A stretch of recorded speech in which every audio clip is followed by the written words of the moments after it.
Alright, the day is finally here, Mikey. The day we're going to talk about what is God. I might not have all the answers like St. Augustine, but we've been getting a lot of requests to do this talk, so hopefully I can do such a huge and complex topic some justice.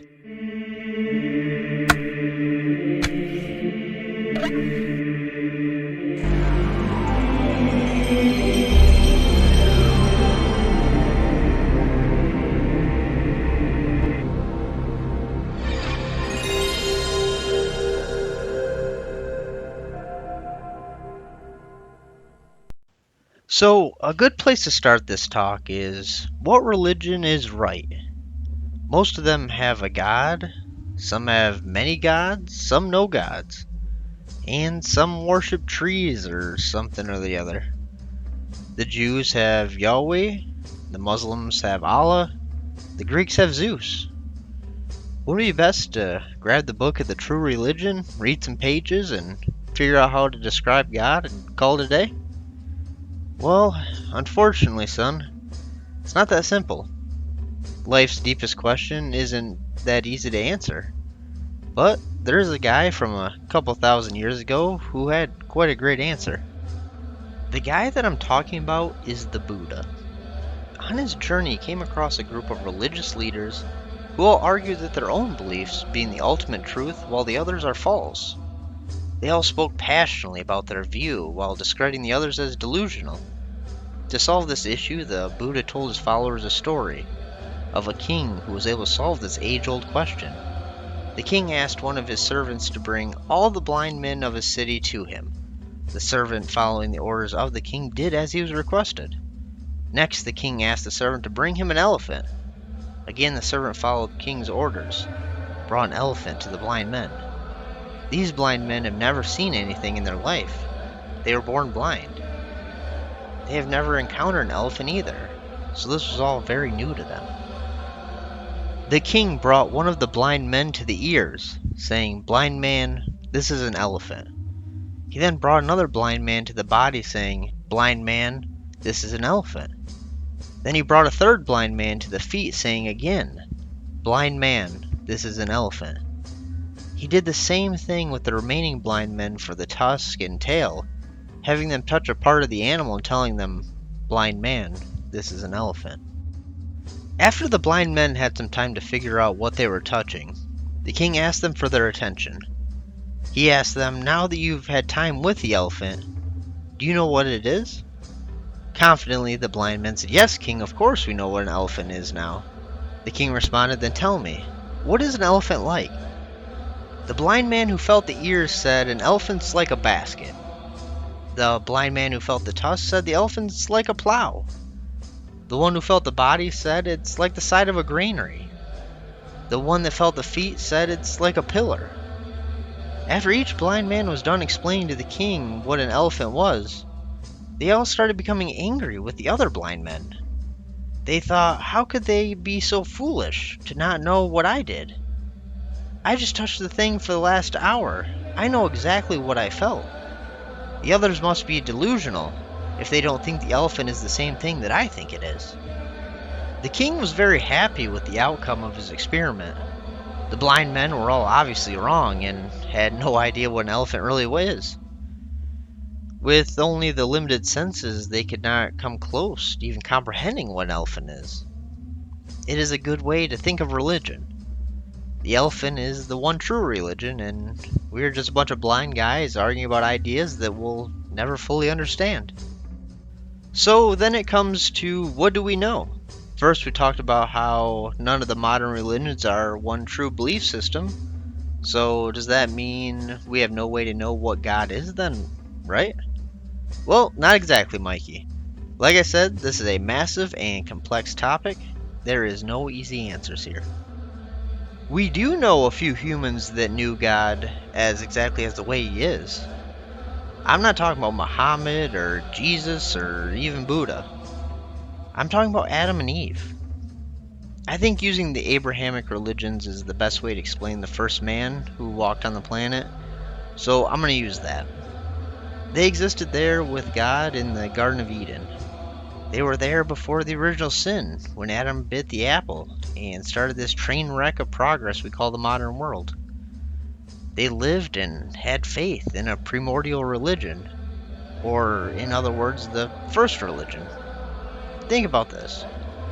Adam and Eve were not Christians, or Buddhists, or really any other religion we know today, as the founders of these religions, like Jesus and Buddha, would not be born for a couple 100,000 years later.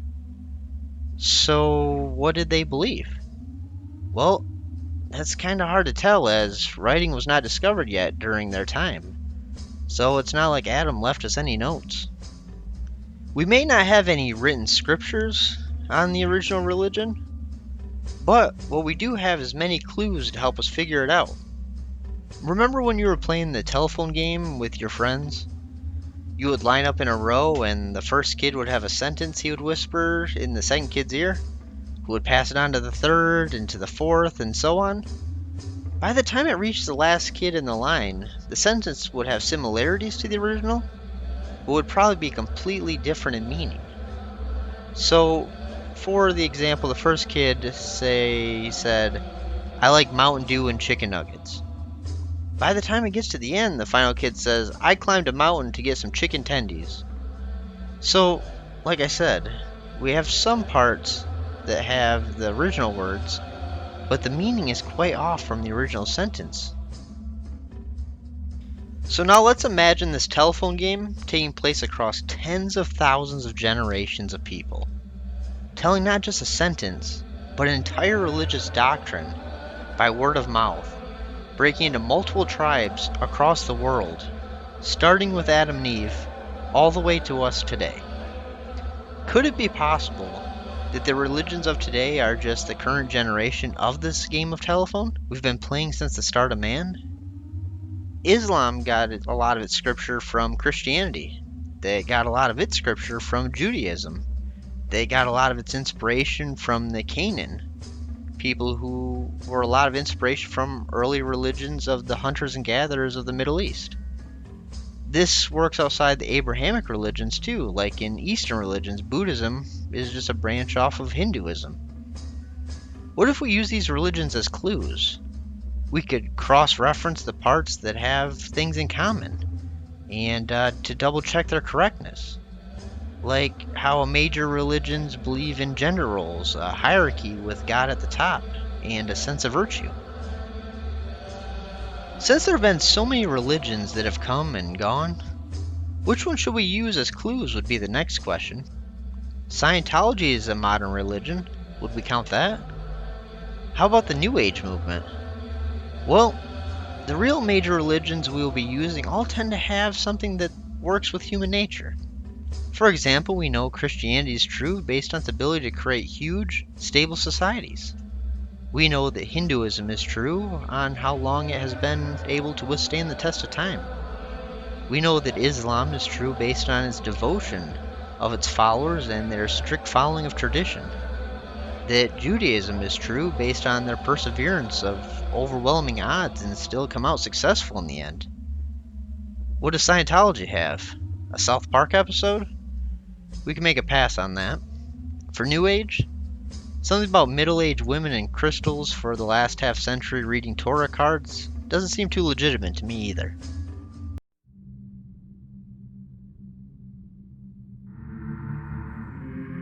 Now that we've built a good foundation on what is right, it's time that we get into the fun stuff and dig into what is wrong. Like what we talked about earlier, I'm not sure that any one religion is 100% right. But I can tell you what is not. All religious followers have many antagonists in common. Sure, all religions have had holy wars against each other, but one they can all unite behind is to be opposed to is the non-believer. He is the atheist, the one who has zero faith on anything but science. They are hedonistic, meaning living life only for the pursuit of pleasure. They are nihilistic, meaning their life to them is meaningless. And we know depression runs rampant in their ranks. The atheist will ask you, How can God be real when so many bad things happen to good people? Well, how can you truly experience the good if the bad does not exist, is what I tell them. You would never be able to really appreciate life if death didn't exist. The good and the bad are, as Eastern beliefs describe them, as a yin and yang, a balance to the world of good and evil. But on the top of what we tell our fedora-wearing adversaries, who are you with your limited knowledge of the world, able to decipher what's truly good and evil? To say your intelligence is higher than our Creator is quite naive. Instead of God, they have the material world. As Karl Marx, the founder of communism, who called religion the opium of the masses. They believe that reality is only what you can see, and that all supernatural beliefs are nothing more than superstition. Instead of faith, they have science. Instead of virtue, they have humanism or utilitarianism, meaning that the main goal in life is to improve the life of others by distributing material wealth. It is a cold and empty way to view the world, and unfortunately is becoming more and more common in our world, both with the conservative and progressive view. The modern world has replaced our faith with the need for scientific evidence. The prophets of old that help us on the path to God have been replaced with mortal men with doctorate degrees. They question the truth of our scriptures through the modern eye. Did Noah really build an ark and put 2 of every single animal on it to withstand a flood? Did Moses really split a sea in half for his people to walk through? Was the Buddha really born able to start talking and walking? Did the Ganges River fall from space into the hair of Shiva to safely land in India? I don't think they're asking the right question, because the answer to all of that is, does it really matter if the stories are accurate? Could it be possible that people of the time used stories as a way to pass on information of how to live a proper life? Maybe the blind men in the elephant story never really happened. Doesn't change the fact that we can use that to better understand our world. Some who have realized that atheism will never fill the God-shaped hole in their life have moved on to fake religious beliefs, like the New Age movement. I would describe New Age as the pop culture of religion. It is the polar opposite of the traditional view we have.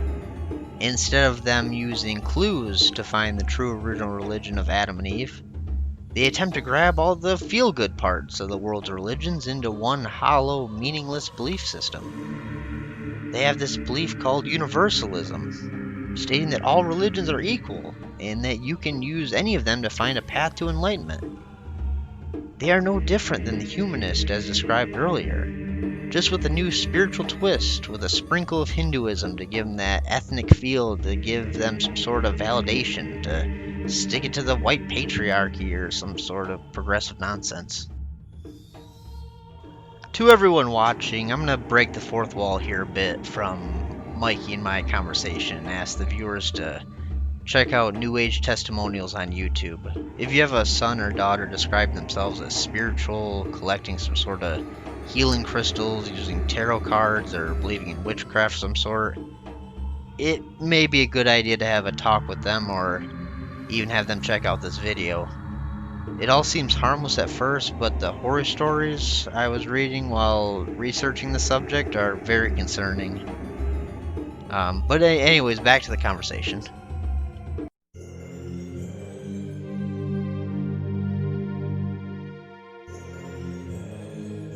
I know, son, we've been waiting for me to answer the real question here. It was important that we learn the good and the bad before we get into the real topic at hand. God himself is a concept. He's not a man. He's not even a being with anything we consider conscious. He is above everything we could ever dream to comprehend. The best way we can understand God, much like the people of biblical times, is through analogies and stories.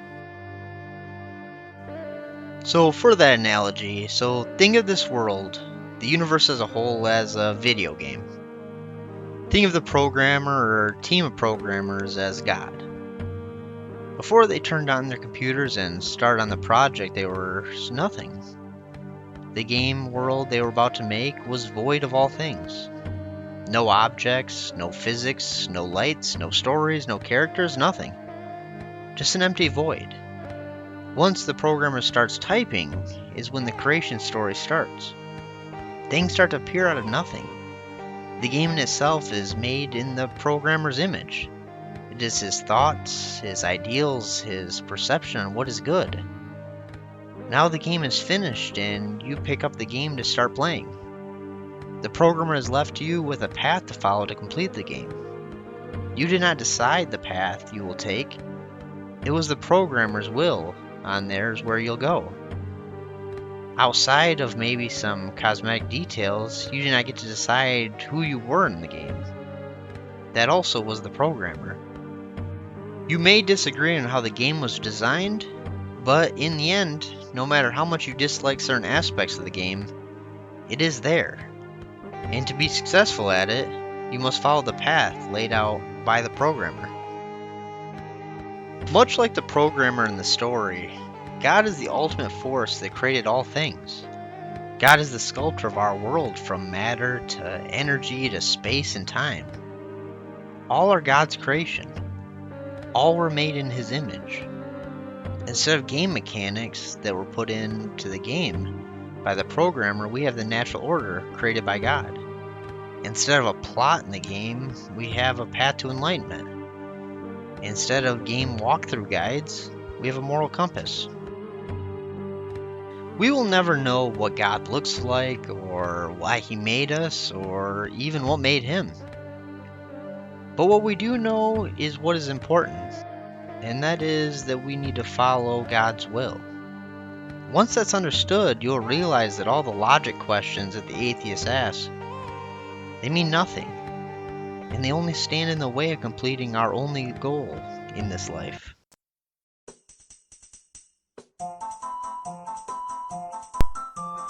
The better question to what is God is, how do we follow His will? Most major religions tell us to not be caught up in the material world, as nothing more than distraction to the divine. Some faiths, like the Abrahamic ones, believe that prayer is the way to connect with the Creator. In Hinduism, they use yoga as a way to remove yourself from the material to be one with God. Same with meditation in Buddhism. What else we can do is to have faith. Trust in God's plan, as it is the only plan. Your fate's already been determined. The path has been set for your life. If you dare leave the path, you will find nothing but chaos and depression that cannot be solved until you get back on that path.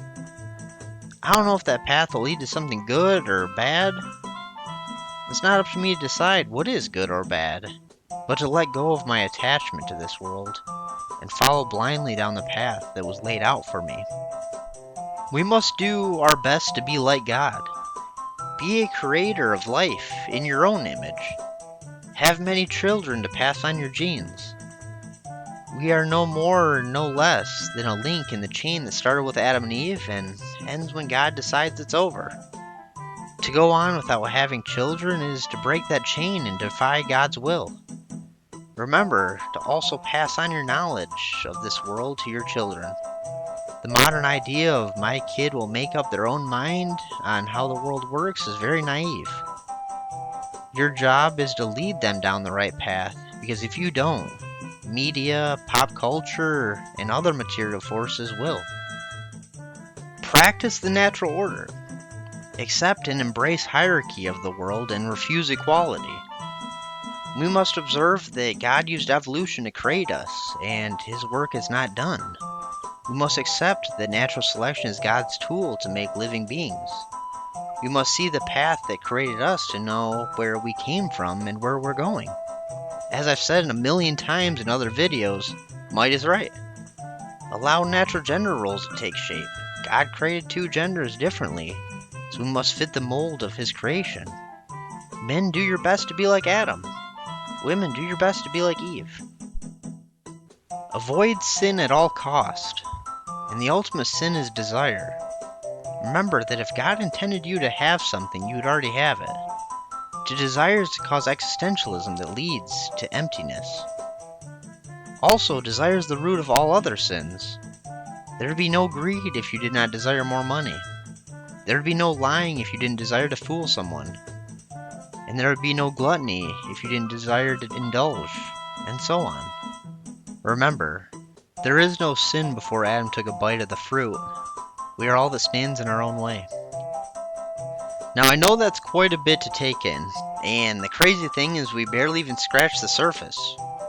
The concept of what is God would take many lifetimes to come anywhere close to giving a decent explanation of who he is, and honestly I doubt that we'd get any closer to fully understanding. But this is what we got. I hope you tell this to my grandkids to pass down the knowledge of the divine. Maybe when they come around, you'll have a better understanding of God's will than your old man does. Well, remember, son, Deus Vult.